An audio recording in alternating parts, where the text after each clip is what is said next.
The last thing I want to say, Mr. Speaker, is that we've achieved a lot, but there is a threat that is going to affect this House. This BBI, Mr. Speaker.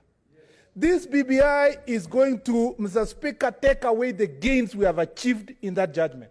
And particularly, Mr. Speaker, when it comes to the touching of Article 123 in terms of decision of this House, where, Mr. Speaker, the people of Kenya already decided that decisions of this House, Mr. Speaker, must be passed by at least a half of the counties, not just the individuals sitting in this House, of the counties. And, Mr. Speaker, we must be vigilant. I saw in the media Senator Orengo and members of the Law House saying this document cannot be opened, it must go as it is. I hope, Mr. Speaker, it was a misrepresentation of facts. This document, Mr. Speaker, must be opened, must be discussed. We must, Mr. Speaker, change those sections. How can you tell me, Mr. Speaker, that Article 218 that talks about division of revenue, Mr. Speaker, shall be vetoed by the National Assembly? And at the same time tell us that 35% of the money will go to counties.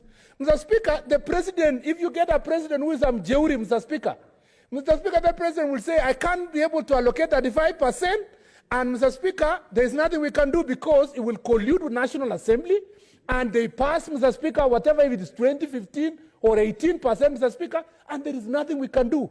The courts have already recognized that, Mr. Speaker, appropriation will not take place at the national government level until, Mr. Speaker, we agree on division of revenue.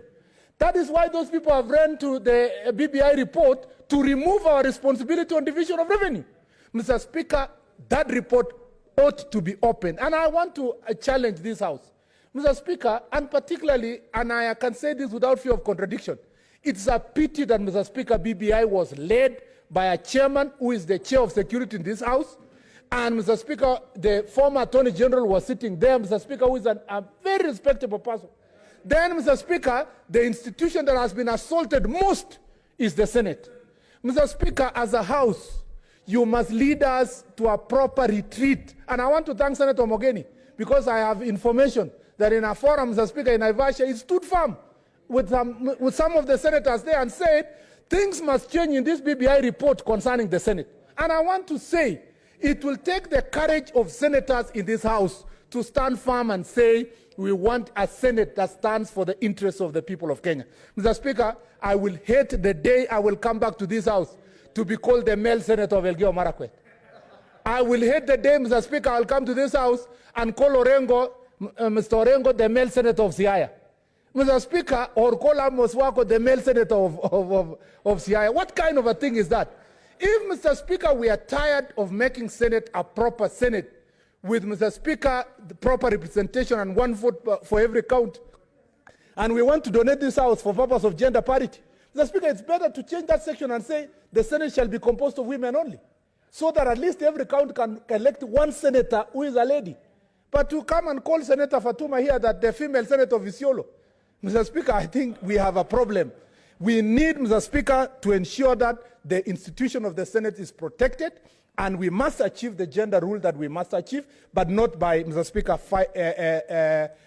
losing the gains that we have achieved for the last 7 years or 8 or so, Mr. Speaker, protecting the interest of the counties and the county government. Mr. Speaker, I thank you very much, and Mr. Speaker, please stand firm like that. Even the way you are reading the communication today, that kind of confidence is what we want.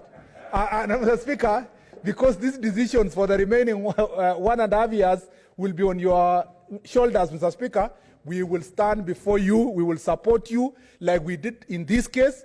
And Mr. Speaker, I pray that you will stand firm. And Mr. Speaker, I beg to support.